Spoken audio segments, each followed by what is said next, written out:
جد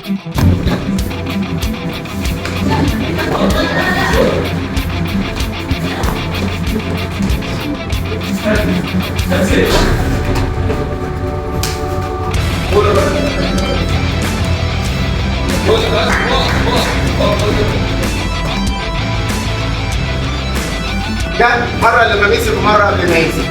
ازاي بشتغل معاه؟ هو مسك ودي بنعملها لما يمسك عشان لو اتحطت لو مسك. وكمان في التمرين بيساعدك انك تحس ان واحد مسك واقوى مني وعرفت اشتغل عليه، فبتديك ثقه في النفس اكتر. رقم واحد انا بامن ايدي ماشي عشان اسكنه هو كده.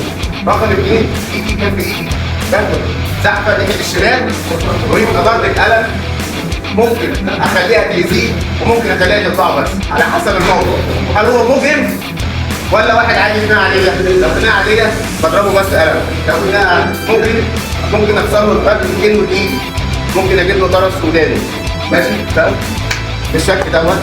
هدي فين الطول اصلا هنا بشتغل عليه ماشي.